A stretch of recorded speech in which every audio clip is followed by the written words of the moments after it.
Hey, you. Yes, you. Welcome to Pillow Talk, where late night thoughts meet grown up conversations. I'm Destiny Shanae, your favorite bestie with the mic, serving real talk on love, sex, and all the confusing, messy ish in between the sheets. Around here, we talk spicy and heal loudly. We don't fake the vibe, and we damn sure don't fake the orgasms. So curl up with your favorite tomorrow tea, close your eyes, and just listen to the sound of my voice. Hey sexies and lovers, welcome back to Pillow Talk. Of course you know it's me, your girl Destiny Shanae. We're gonna kick off our shoes, climb under the covers, and get real about love, life, and everything in between. So, tonight we're going to dive into a topic so many of us can relate. Whether you are 40, whether you're 20, whether you're 18, whether you're 25, dating in different stages. Dating, okay? I am in my 40s and my guest today is in her 50s. And we're going to tell y'all what it's like dating throughout these stages, okay? Because the question is, do you think people over 40 are more guarded when it comes to love? And my guest today with me tonight is Miss Carlotta. Welcome to Pillow Talk. Thank you. So, first question. Do you think because we are over 40, we are guarded in love? Definitely. Tell me why you think that. Because by our 40s or even 50s, we have children. Yep. We've been married. We've been in our careers for a long time. We may even have been divorced. So we are shaped by our younger dating experiences and then our older dating That's experiences. So true. That is so true because in my 20s, you know, you're free. Yeah. You have some of y'all have no expectations in your 20s. Like, duh, we're just having fun. We're just dating. So, youthful love versus mature love. Let's start with this. When you think back of dating in your 20s and 30s, what's the biggest difference compared to dating now? Because you're idealistic in love. You saw the movies, you saw the talk shows, the happily ever after. Yes, in your 20s, right? Yes, we're going to be old people sitting holding hands on the dock till the end That's of the way time. we were raised. And that's how we were raised, and that's what we saw. And as you get older and you look back, you wonder, would you have made the choices that you made when you were younger, more idealistic back then versus reality? Right. Oh, I'm laughing, guys, because y'all don't see her face. Her face, we have had plenty of conversations, so I know why she is saying that, but it's the truth.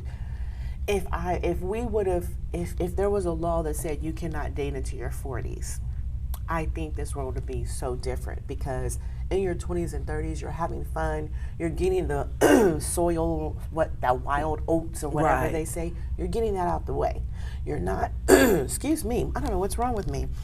You're getting that out the way. You're not thinking about settling down. You're thinking about having fun in your 20s and 30s. So if there was a rule like that, that would be totally dope. And I think we would see no divorces. True. Because you're waiting into your 40s to, get married and all that great stuff. Mm-hmm. So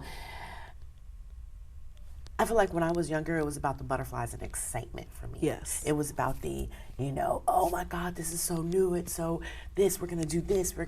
Now it's about consistency. Because I took some time off of dating after a divorce. Now it's about consistency. Who shows up for me? Back in my younger days, it was the attractiveness. Yes. You're so attracted to them. They make you feel so good. They're so cute. Y'all look good together. Everybody says that y'all look good together. Now, love me. True. Respect me. Correct. Take care of me. True. As I do you.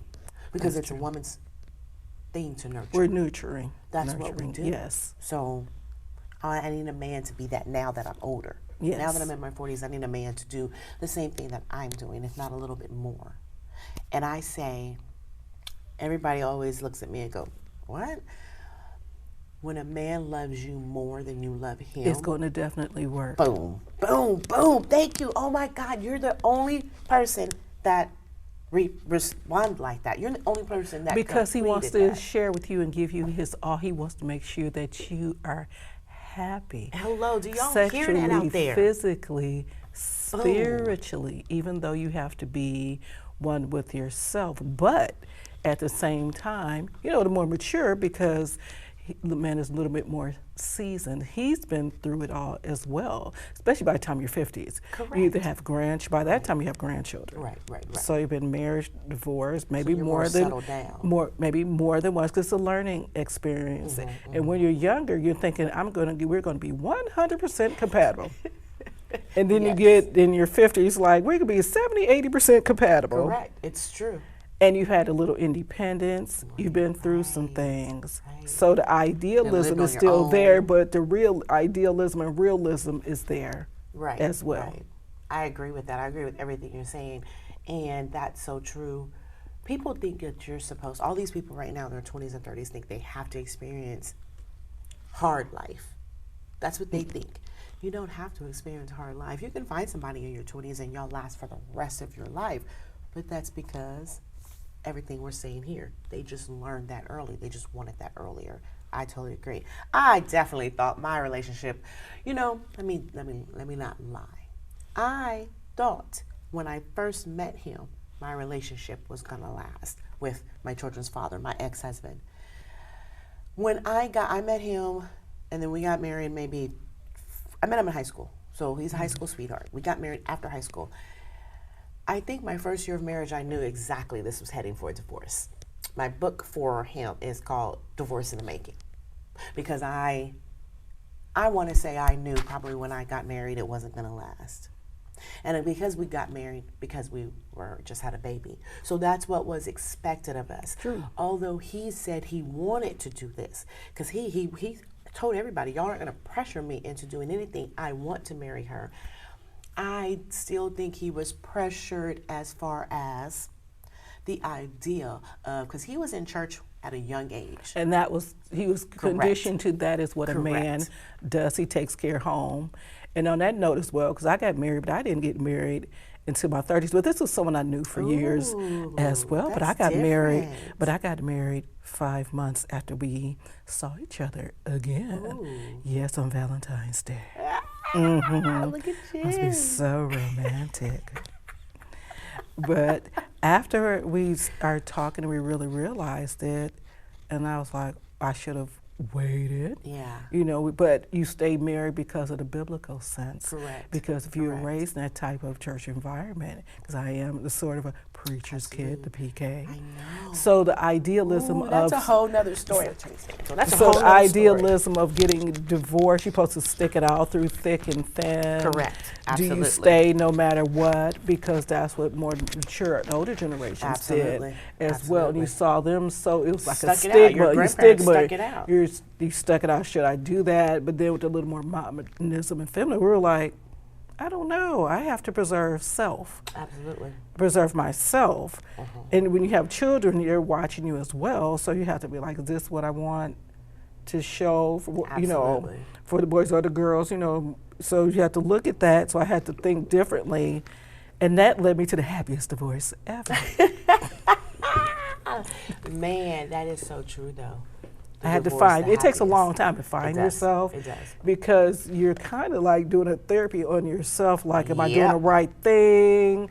Will I ever find love? Is something wrong with me? Because society, everybody says, you know, some are for you, some are against you. But I had to go do the inner work. It took a while. Boom, inner work. I had to do the inner work on Most myself. people don't do the inner work. To do myself. I was antisocial for a long time. And it took a minute for me to almost like going outside, peeking out the door, like, okay, what is everybody going to judge me?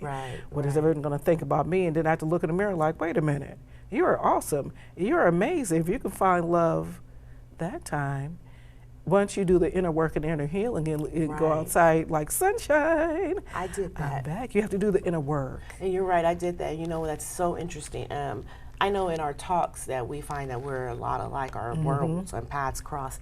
I did the same thing. I am just now being pulled back out of my comfort zone. I was a butterfly, social butterfly. I was out there before COVID. I was out there, but I was out there with the wrong crowd, and I did not know that until later.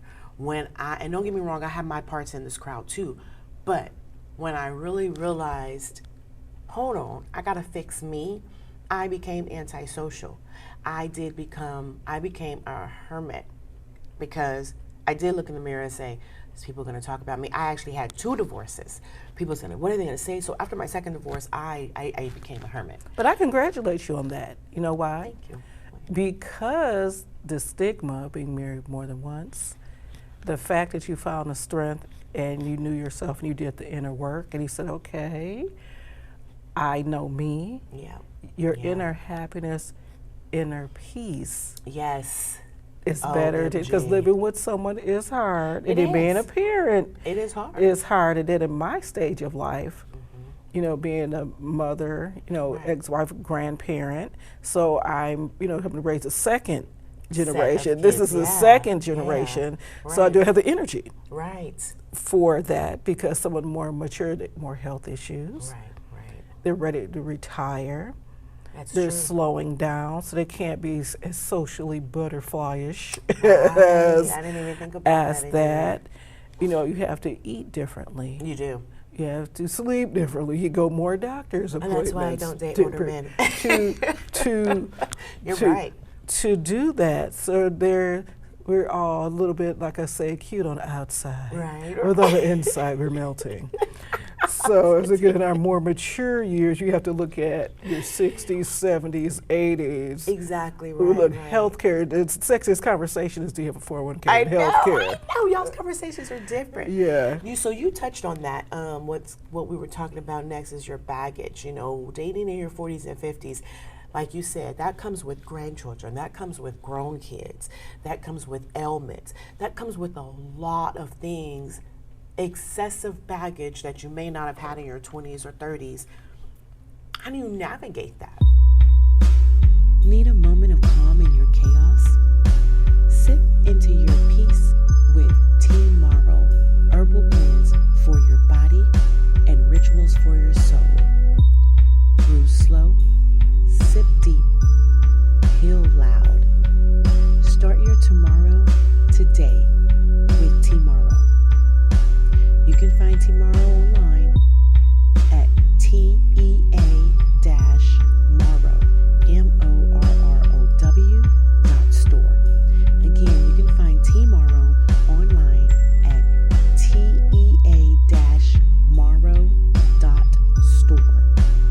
Well, first you have to talk about it, but then you automatically communication, but you automatically know some things don't have to be said. When you meet someone in your 40s, like basically mid to late 40s, and then in my stage, closer to 60, it's almost no conversation. As soon as you say, do you have children? Yes, you're like, okay, so I know you had grandkids. Correct. So now you start the grandkids. Starting from the grandkids, and if they're single, you already know the story. You don't have to talk about, basically you don't really have to touch on the story. You don't have to go therapist deep into the story. That's so because you've been married, divorced, grandkids, here I am. Take me as I am, because you're already settled. So you know you can't change how they are, their personality. It is what it is. I don't have a fantasy like I did in my youngest. I can change. You go into it differently. We just compromise. Correct. I'm not idealistic like, and you know, we have to be 100%. We have to do everything together. You know, I go to the store, you go to the store. You know, we go to the movies, go to the movies. Now I'm like, go sit in your Barca lounger and I'll go to the show, or vice versa. You know, go on your more mature girls' trips. You know, those things become different when you get older. It comes in your different space at that time. You trust each other. You just want a nice meal. You know, make home comfortable. Go a few places together. Come home, long as you're compatible and exist in the same space. That's true. That's totally true. You can walk in the house and exist. That's all you need to say. That is true. That is true. So, if you could describe dating at the stage you're in one word, what would it be?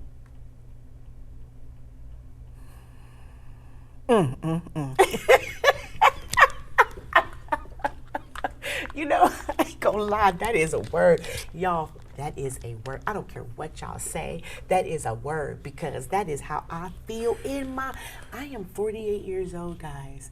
And don't get me wrong, I have a king. But before that, and even during that, man, that is the word. Let me tell y'all about a little story. I was in the process of, when I started getting back out there, right before I met my king, I started talking to people and getting out there.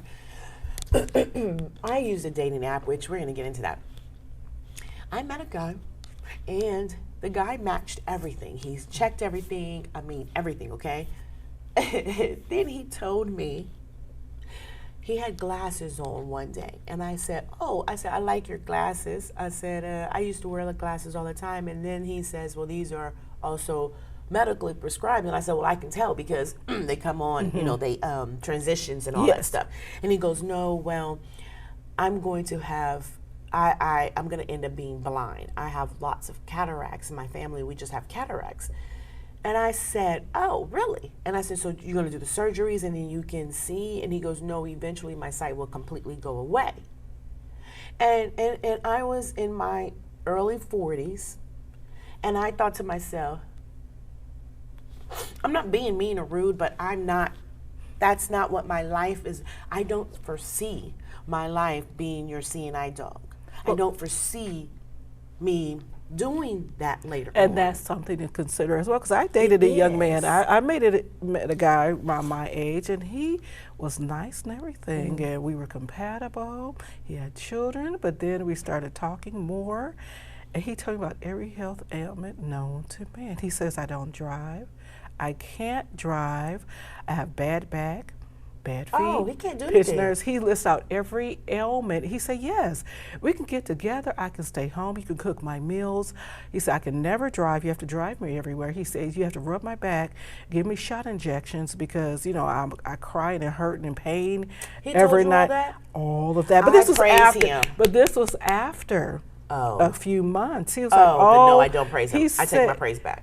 He said, nice, he would always show up where I was. So I didn't know that he didn't drive or anything. I didn't know about all these ailments. He said, yeah, I have a list of medications.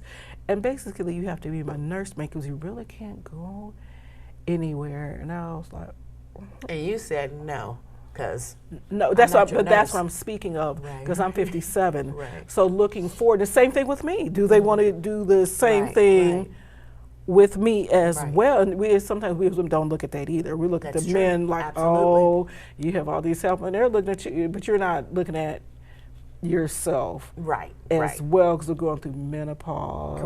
Correct. And that causes a lot of physical and emotional changes. Do they want to put up with the mood swings? That's At our age, do we want to cook for you every day? Because we've done the big dinners. And also, does someone want to be? True. You also look at somebody want to be a grandparent too when you're dating. And you're absolutely. Oh my God, that's so right. My boyfriend Tanae does not have any kids, so I lucked out. He has nieces and nephews, which he is wonderful with.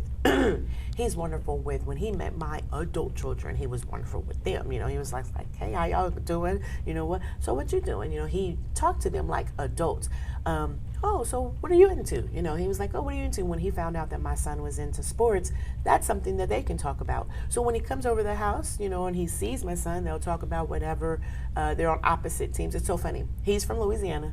My son's favorite football team is the Saints, but his favorite football team is the Cowboys. So of course they have that rival. They go back and forth, but it was a nice, fresh air to be with somebody that did not have any kids and did not have these certain expectations. Whereas my kids were adults, so it wasn't even like, oh, well, I got to take my kids to practice and I got to do this. It wasn't like that.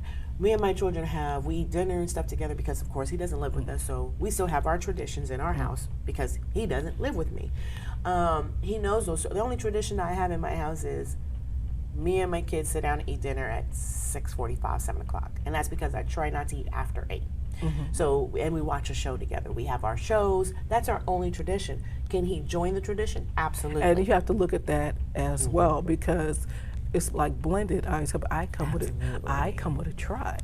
Right, So at a right. certain point, at a certain time, when you're 40, normally unless you had your kids really young, Yeah. your grandchildren still are in kindergarten, Correct. middle school, Whereas mine eighth is grade. not even a year yet. Right, eighth grade or younger. When you're my age, your kids, grandkids are either starting high school, some are in college. You know, maybe some a little older if you started really young. So you have Even to have look at families that. of themselves, some A of family them. themselves. So you have to look at that. So then you have to have grandparent time, not just we're together, we're sitting home. You think it's a quiet time. Here come the grandkids, so you have to do the Disney World. I know. You have to drop them off at school, pick them up. You have to go to the games and the plays. And I got a grandson. So 50% of the time is the working if you're not retired. You have to look at that. The other time is sitting at home. The other time is the children and the grandchildren, family trips. So if you think you're going to sit there all day, even if you're retired, think, oh, I'm just going to sit here all day, and not do fishing, go anything. to the mall, go to trips. Half the time, you're stuck on a plane or RV or van with grandchildren, and then you're running around with them as well. So it's a blended. You wake up in the morning. You wake up in the morning. Ding dong, it's the grandkids. Grandkids, because the children need time to themselves. Because they're figuring out their world as well. So you're navigating a lot because now they're starting to get married. And then they're having issues, so you become counselors. Yep, that's so true. And then their children are coming up. Okay, so what about something a lot of people, and I know me and you have talked about this before, a lot of people in our 40s or 50s are struggling with this. At this stage in life, we want peace. No chaos, no games, none of that drama stuff. But here's the thing. Sometimes peace gets caught up with settling. So there is that dreaded word. How do you tell the difference between truly choosing peace or just lowering your standards? I've had this conversation in the last 3 months. I've had this conversation with several different people because I know sometimes I think about, okay, am I settling? And when I say settling, of course, for me in my life, it was a lot of stuff. You know, the job and the things we're going through with the job and where I live and the kids and okay. And then, of course, boom, the boyfriend.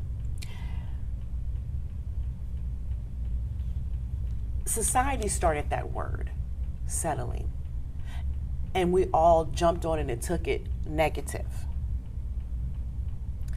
I don't think that word is quite negative anymore. Let me tell you what I think of it. Okay. So settling, it's not settling. You know how Indians and Africans have arranged marriages? Yeah, oh, I love arranged marriages. Oh my God. That is almost equal. It's not settling. I think it's almost like a business decision. Right. Once you get to a certain point and you've been through the I'm so in love stage, then you're like, I think I'm in love stage. And like, we're compatible stage. Right. Okay. I like you, you like me, I can deal with you. Do we have for the long periods same, of time. now, especially in this society, it's basically survival. It is. It definitely Once is. you get a certain point and past all the ooh, now you have to think about how I'm going to pay the light bill.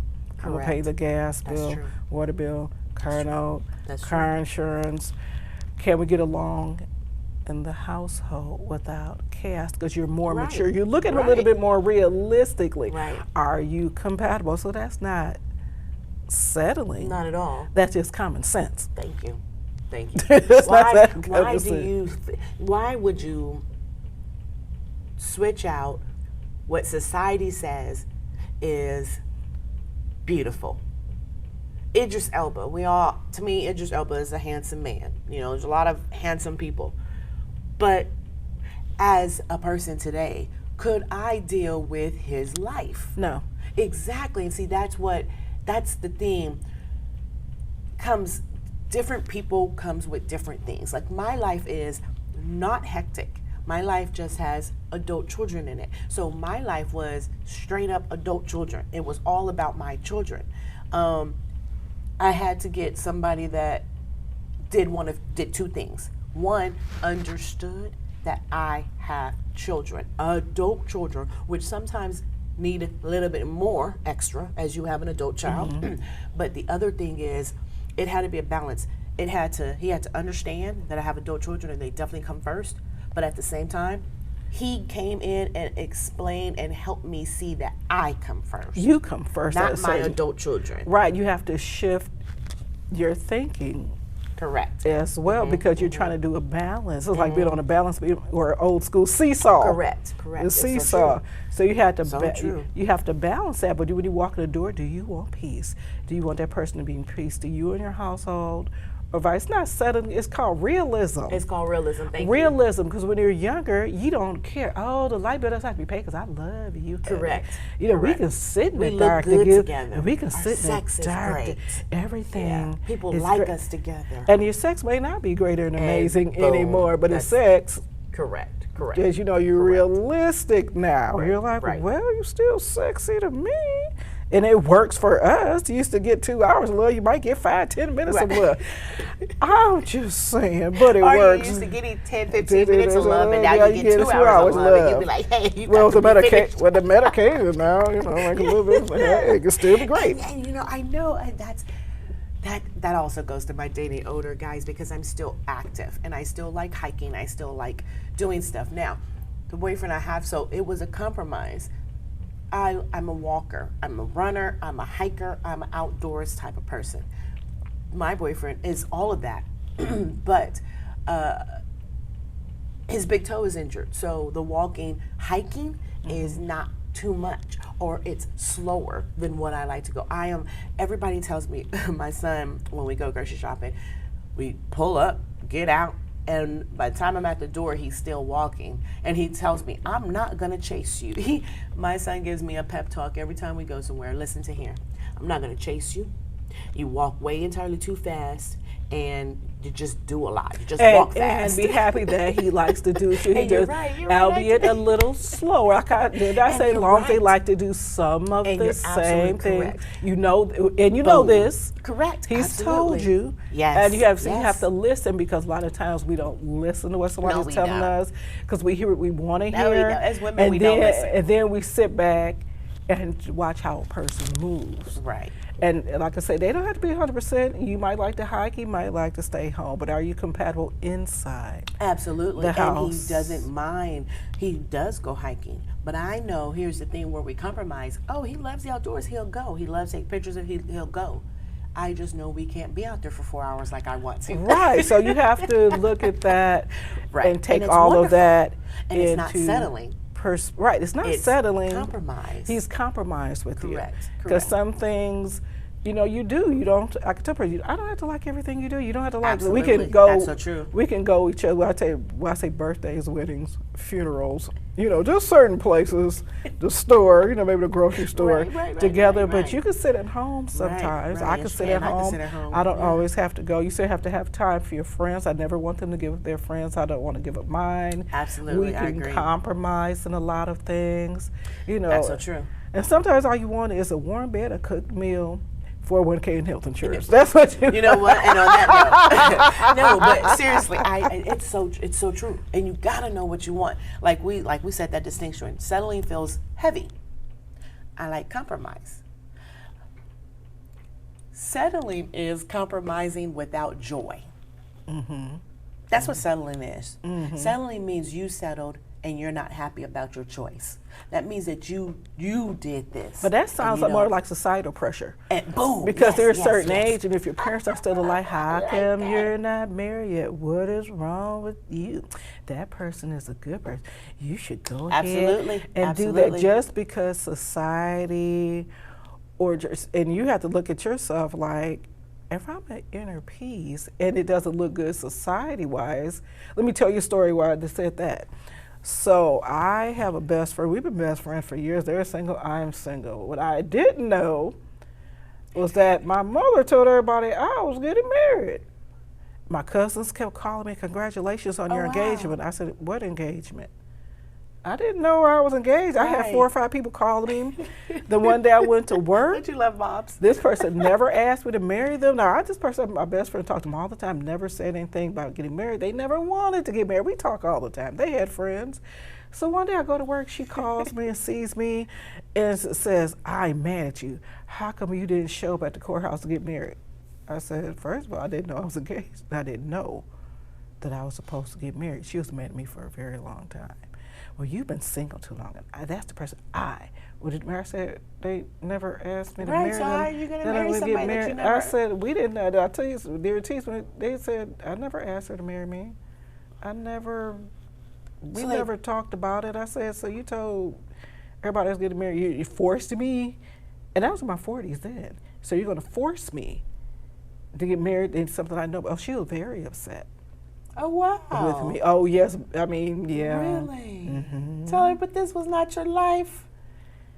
But at a certain point, because of societal norms. You're right. You're absolutely correct. And a certain, you shouldn't be single. At a Right. certain, they want you to try again. But when you're settled with self and you know what you want, and idealism and realistic, everything, you take the covering off your eyes, as they say, the really blinders. Do.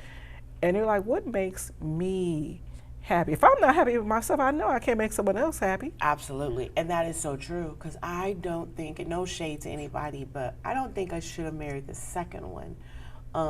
Like I said, no shade. I don't think he wanted to be single at that point because everybody was like, oh my God, you guys are so cute together. You guys are so cute together. I think he was really pressured into dating me in the first place because he's my best friend's cousin. Mm-hmm. We've known each other growing up, but I've always thought he was way, way younger than me, and he lived far from us.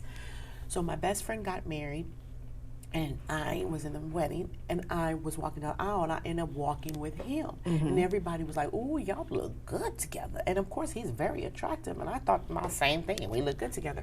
And my best friend's mom, she's like a mom to me. Her aunties are like aunties. I mean, I've known them since 1991. Mm-hmm. Okay, so when they saw this, they was like, oh, heck yeah, we want you in the family. Marry our nephew, da-da-da-da-da. The funny thing is, he was supposed to get my number at the wedding. I was still married, but going through a divorce at that time. And I was very honest with him. I'm going through a divorce. He does not live with me. We just moved out. 2 weeks ago, he just moved out of my apartment. I said, so when I come back home, I'm moving into a different apartment with the kids. Moved, did all that stuff. 2 months after that, he calls me. And I was like, oh, you got my number. The funny thing is, I was talking to somebody, and I was at somebody's house getting ready to leave. I was in Houston getting ready to leave with one of my homegirls. And he called me, and my homegirl wanted to leave that night. And we were following each other. When he called me that morning, I did not know who it was. I listened to the voicemail.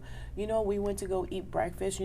After we ate breakfast, I went back to the apartment. I packed my stuff up, and I left to go home just so I can talk to him on the phone. Mm-hmm. I left to go home, called him on my way home because I was like, this is who I think I should date, because this person was just friends, but whatever. I didn't want this to get out of hand because I really don't like this person in Houston, but it's a friend of mine's friend.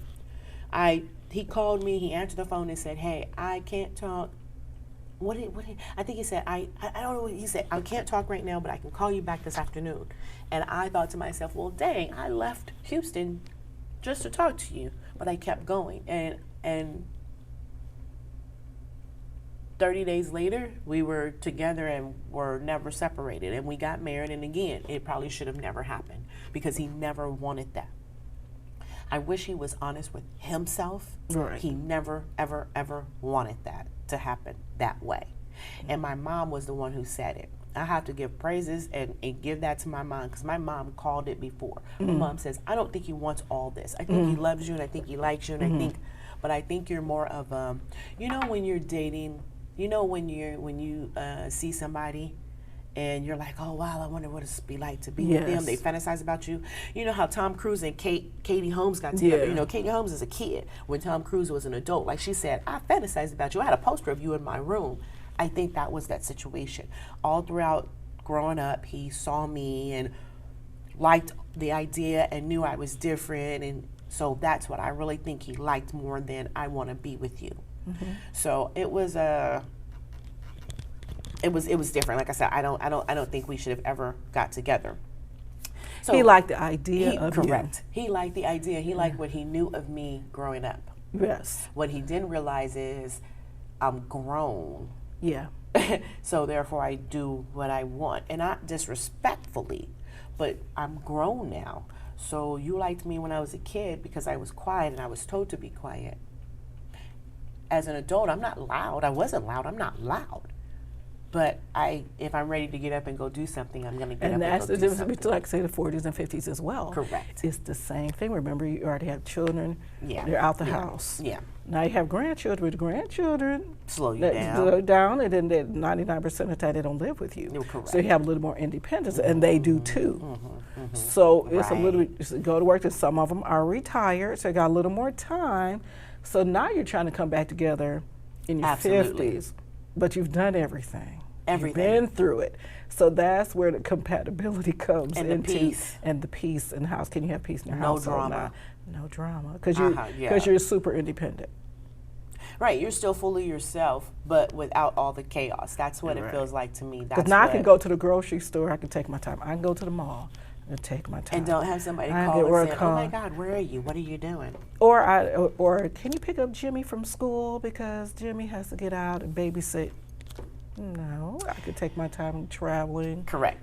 I can go on a cruise. I can do whatever. Take a few days. I'm not in an urgency to take Johnny to school. Right. Pick him up or anything else. So sometimes you don't want to deal with your child's crisis at the moment. So you're in a moment of peace and bliss, and then you come home, and they're in the same for gentlemen as well. Same thing. Do they want to put up with your ish, and do you want to put up with theirs? Totally. Because you think you look like a size 6 with the 6-pack,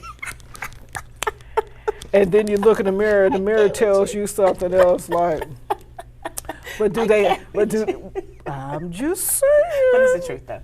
But do they look at you like that? Right. You know, you want somebody like, no matter what size, shape you are the most beautiful, wonderful, handsomest. No matter what you love, you have to have that self-esteem. That's like, true. I know my size, I know how I am, I know my hair texture, I know my hair type, I know what I look like. Yeah. Everything else, I'm not the same. I'm a little softer in my curves. Right, exactly. Softer, I put it like that, a little more softness. The softness is there. Because truth be told, peace doesn't mean boring. It means safe, consistent, and free from stress. That's not settling. That's, to me, self-respect. I think that's smart. I think you sat back and did a review of your life, like on a movie screen. Oh, I did. And you said, oh, this is what I used to do. Yep. This is what I've been through.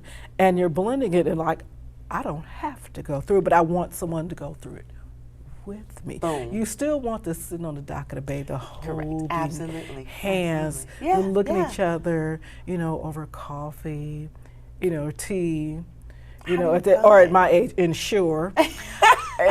Tea tomorrow, don't forget to tea tomorrow, or ensure, but still looking at each other like, wow, you are so awesome.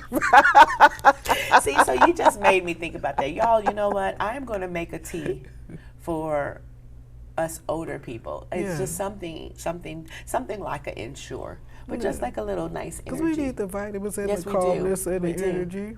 After we walk from the porch to the car, and back. Right. Because really, there's always going to be something we don't like about another person. What I say to me is, when I start dating, I say, I want to know your negativity and I want to know your flaws. Forget the nice stuff, because the nice stuff everybody loves. I want to know what makes you punch somebody in their face. I want to know what makes you strangle a woman to where she can't breathe. I want to know what would make you kick that dog. But see, I always tell somebody, I'm an acquired taste. Hello. I'm an acquired because I know I taste. am. I know myself. I'm a Taurus baby, so I know. I'm a Sagittarius, so I. Yeah.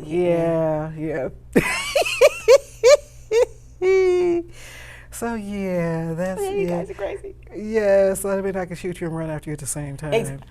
And try to you know corral what? me. I never asked the person to tell me. You know what? Corral me in, because I can run wild and running free. And I also tell people my negatives. Let me tell you what's going to get you to argue, what's going to get me to argue with you. Let me tell you when I'm right and you trying to tell me I'm wrong, that's when we're going to have an issue. When I tell you I know for a fact, I'm first of all, I'm not a liar. If I don't know something, I'm not going to speak on it. I'll just sit back and just sit there and just listen. And see, I'm very vocal, but it also, as a woman, I have to know and know my little fiery spirit, because I have to know when to shut up. Oh, that's the flex. Put that under your pillow. Knowing when to shut up, whether you're a man or a woman. I have to know when to be in my femininity. Oh, boom. Put that under your pillow, too. Femininity. Women. Be in my femininity, because I know, especially having this life experience and being single and independent, there are times, there are times I'm like, you know what, let me just sit here and what my brother says, suck it up, buttercup. And I have to go into my inner self, like, well, I'm not going to say anything right now. Okay, whatever you like, darling. So true. And leave it at that. So true. So you have to compromise as well. Something in my 20s and 30s, I would have did the Bernadine from Wait to Exhale. Hello, what? Now, don't make me chase you with this gun. No. In my 20s and 30s, don't make me chase you with this Right gun. now, I don't feel like hobbling after you. I'm not just running. I'm not, nope. And I'm just going to sometimes just sit there and don't say anything. You want to go to me? Sure. You want to watch something I don't want to watch? I'm going to watch it with you. Absolutely. That's maturity. You want something to eat and I don't feel like cooking, but I'm going and cook it anyway. But you don't know that. Absolutely. So you compromise. The same thing with me. They may not want to take the car to the car wash. They may not want to cut the grass. May not want to go with you to take Johnny and Joey to Chuck E. Cheese. They may not want to go to Disney World. So you compromise in that regard. Sometimes we don't know when to be peaceful. And that's when so true. Sometimes you have to stop every once in a while. Right. You got to be quiet. Absolutely. And not rage all the time. But also tell somebody, watch how they move when you're dating them. Anyway, a lot of things don't need to be said. I don't understand. You watch and pay attention to how their friends, their family, how they act, so you can see a few things. Some things don't have to be vocalized, and when you're more mature looking back, you see it instantly, like, That's a pillow talk we did. The last pillow talk I did that with JR15, he's a YouTuber. That's one thing we started talking about. It's a two parts. The second part comes out this Sunday, but the last part, that's what we got into. We got into the fact that one, arranged marriages and why arranged marriages work and why regular marriages don't. But that's one thing I said, what you just said. You said, and this is what I said on the talk show. I said, you guys you pick a person and you get to know a person and you still marry a person knowing that you don't even like what you know about that person. Knowing you don't even care my bad, this thing is all the way at the bottom. My bad. Hello, people. Okay, knowing that you don't even care. You don't like 30% of this person, but you still get with them and you still marry them because society told you that and because you didn't pay attention to what was going on while y'all was dating. So therefore you had a baby. So now you feel like you're stuck. But you didn't see all that was going on. And I talked to myself because my very first husband, again, I give this man lots of props because he allowed me to be the woman I am today, whether by force or whether by actions. But I saw it when we were dating. We broke up when we were dating because you cheated. And of course, my dumb self got back with him and you end up cheating later. I mean, you never stopped, let's just say that. But I got back with you and had 3 kids, wrote the book, got the kids, got the panties and the bra and a stretch mark for it. So I have all this and I even dated you and I made that choice and it still ended up in the negative. But you started young too. You hadn't been out society like that. That was 19. You didn't know. Absolutely. What did you know at 19? I didn't know a thing. There you go, because you weren't out in society long enough. Absolutely. You're in the high school phase. Correct. With your parents. You're not in society. You're not out in you're the not world in society. Correct. Like that Absolutely. yet. You weren't tested, battle tested. That's true. In the world yet. That's true. So we talked about maturity. Mature love is like fine wine. smooth, Yes, it is. it's rich, and it's better with time. It's not about flashy dates. It's about knowing yourself, being yourself, and showing up authentically. I love mature love. I totally agree. Okay, comparing youth versus maturity. What do you think is harder, meeting new people in your 40s or 50s, or opening your heart again after the heartbreak? Which one is harder? Because you had heartbreaks in your 20s and your 30s and 40s and 50s, but what's harder? Opening up after a heartbreak or meeting new people in our 40s and 50s? Opening up after heartbreak. I think so too, because I love meeting people right now. Meeting people right now is so easy for me. Like, this is like old people talk. This is what old people do. They get together and they conversate. You can go to the store and you're going to conversate. I totally agree. Heartbreak is so hard after opening up, because that's what took me 5 years after I divorced the second time. I was like, yo, this is stupid. This was dumb. Let me take some time. Let me learn myself. Even though the time between my divorce and my first divorce and my marriage was years. When I say years, I got divorced in, what year did I get divorced? I got divorced in 2009. Oh, well, maybe it wasn't years. I got married in 2013. So it was a couple of years. Well, now I got divorced in 2017. And now it's 2025 and I'm not married. I'm in a relationship, but I don't see the marriage. I don't see signing the paperwork saying I'm married in my future. I see being with somebody for the rest of my life, but I don't see signing paperwork saying, hey, I'm married, blase, blase, it's official, the stamp. I don't see none of that in my future. But you deserve that. You know, this is where I'm battling. I'm battling the fact that this is what I used to believe about marriage, where we got paperwork with each other. We belong to each other. We have that respect for each other. When I realized that that's not what the paperwork stands for, and I realized my uncle and auntie has been together since I was a kid. I always thought they was married. I just recently found out that they wasn't married. When I say recently, I mean like maybe 5-10 years ago, and they're still together to this day. They've never been married ever. My uncle and my auntie has never stepped out individually on each other. And again, they was telling a story the other day. Like I said, I thought they was married. And every time I see them, they're always happy. The crazy thing is, what I didn't know is they lived separately at one point because they wasn't married. I did not know that all the time as a kid.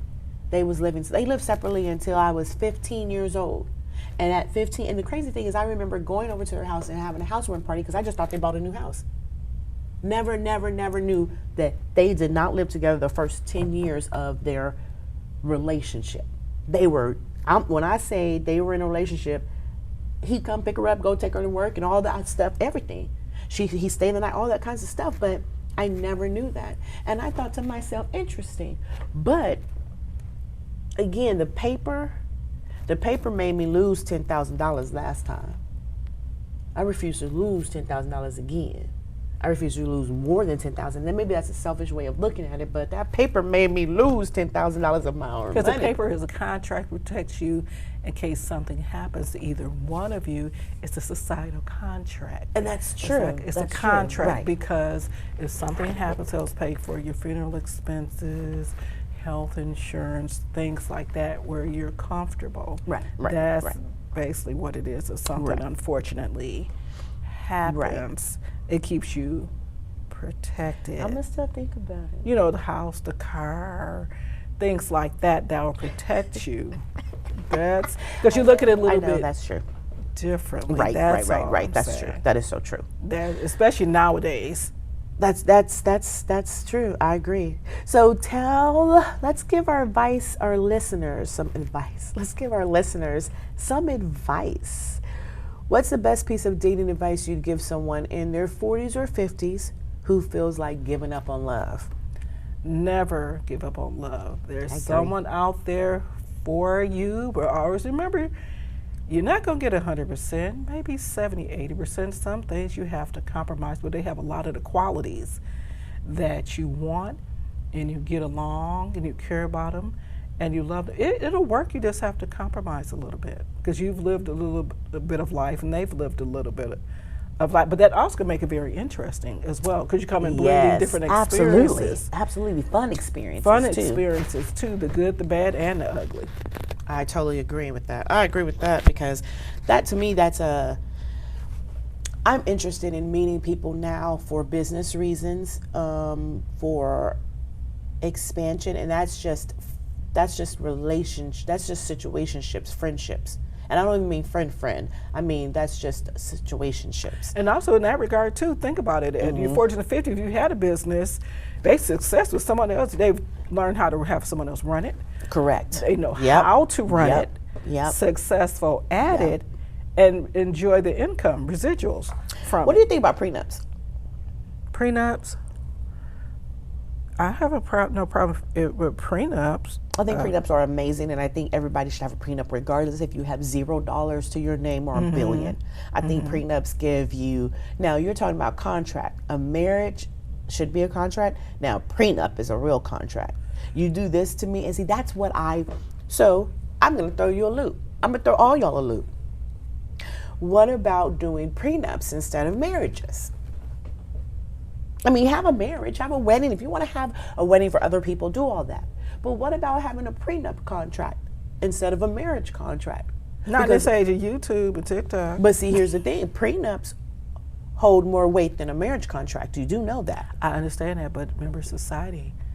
See? YouTube, No, we're redoing TikTok, society. all of that. Well, But- guess what? We're going to redo society. We're getting on YouTube But and TikTok. the and we're gonna explain them. reality shows and everything else. We're gonna do them and too. prenup is a bad, It is a bad, but we're gonna, taboo word. It's bad, taboo word, but it should not be. Prenup is actually what you said a marriage contract does is actually what a prenup does. A prenup protects you. Think about all the billionaires that have a prenup. Everybody that has a prenup that's a billionaire that says, if you cheat on me, you leave with nothing. But look how many lawyers and doctors fight that as well. And that's true. And so you know what? I challenge my listeners. Talk to your person about a prenup. I had to pay. Let me explain to you why I think a prenup is good, and then we're going to try to close it out. I had to pay $10,000 to my last husband. When in reality, he knew he was leaving, and for the last 4 months, he did not pay his portion of the mortgage. One, I hated that we separated. That's number one. But number two, for the last 4 months that he was leaving, he did not pay his portion of the mortgage, and I did not know that because he was handling the mortgage. I was paying it not to him. I was paying the mortgage, my portion. I did not know that he wasn't paying his portion. So the marriage contract we had did not save me. It gave him $10,000 because I made more than him. So the marriage contract didn't do anything healthy for me. When I had to end up paying $10,000 to you and also catching up on my mortgage, so I ended up out of $20,000. And then when I sold the house, I only got the $10,000 back. So a marriage contract didn't do anything for me, but give me blues. I think a prenup would have kept my $10,000. A prenup would have made him say, let's either sell or I'm writing over to you. Correct. A prenup would have done that. I asked him, hold on, let's try to sell it then. And he was like, no, I don't want to wait. I don't want to do this. I just want to go. We didn't have any we didn't have fusses. We didn't have fights. He just, again, like my mother said, he never wanted to be there in the beginning. So with that being said, a prenup would have worked better for me than a marriage contract. So I feel for people in my situation, and I won't call a man or woman because it's both in my situation, I didn't have that money to pull out of my 401k just to give you for 2 years of marriage. Right. That took away from my family. Mm-hmm. But because, so a prenup would have worked in my instance. Who I have now, I explained to him, we will have a prenup. Why? Because we both came in this business. We both came in this relationship with businesses. We also share a business, but we came in with the business individually, and now we share quite a few businesses. In my prenup with him, and I told him we need to start working on it now, my prenup will say we're going to split the businesses 50-50 that we share. You keep your business that you came into here with, and I keep my business, and everything else is 50-50. If you was to perish in my prenup, I get all of the music equipment, right? Because half of this is my money. True. That is the only reason I told him we're getting something, because you have a family and I have a family. My family knows more about our dealings than your family does. Your family is going to say, oh, that's his music equipment.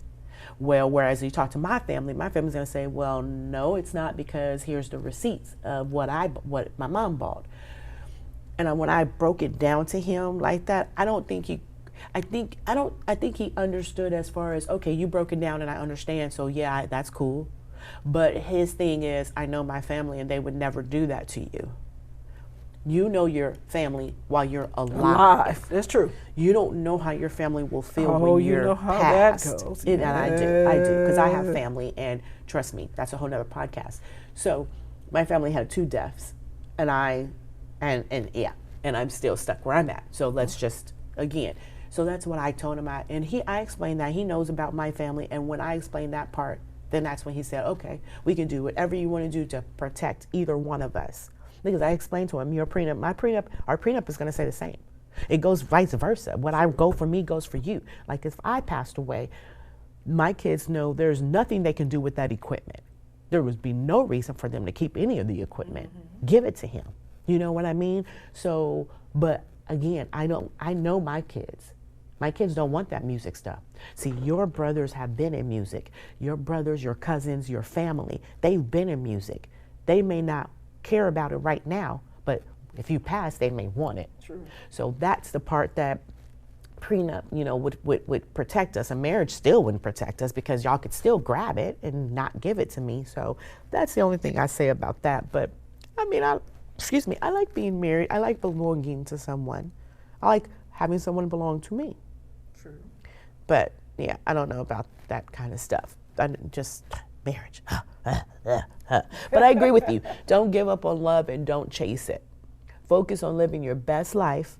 Take that trip. Pick up that hobby. Start a business. Start a garden. Then maybe y'all wouldn't be so okay, let me stop. Maybe y'all wouldn't be so into everybody else's business if you started something with yourself. When you're happy and full in your own space, love finds you. And it also looks different. Yeah, you may not know what it looks like, because you're at peace. Maybe you don't know what peaceful love looks like. I have a couple of associates that I know for a fact don't know what peaceful love looks like. And I want peaceful. Exactly. Love. Peaceful love. Well, I thank you so much for joining me on Pillow Talk, on my podcast this morning, or this afternoon, tonight. Want you to finish this sentence. At this stage of life, love feels like peace. Oh.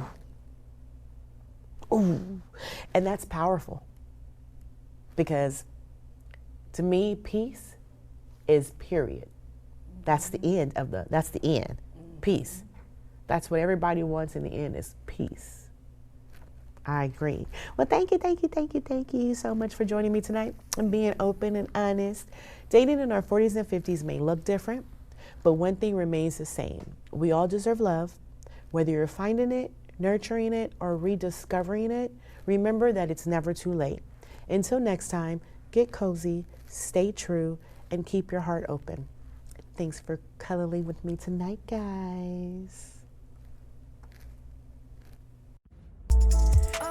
If this hit home for you, or you know someone who needed to hear this, go ahead and follow Pillow Talk wherever you get your podcast. Spotify, Apple, YouTube, all of that. And for the behind-the-scenes tea, bonus confessions, and some unfiltered laughs, follow and subscribe to Let's Talk at Pillow Talk on YouTube. That's where the real combo continues. Want to slide in my DMs or just need to vent? Email us at letstalkatpillowtalk@gmail.com. You've just been wrapped in the warmth of Pillow Talk. Drift off knowing this. Your heart deserves peace. Your love deserves presence. And you deserve someone who shows up for you. Until next time, sleep soft, speak your truth, never shrink to be seen, and let them earn your energy. I'm Destiny Shanae. Thanks for coming up with me tonight.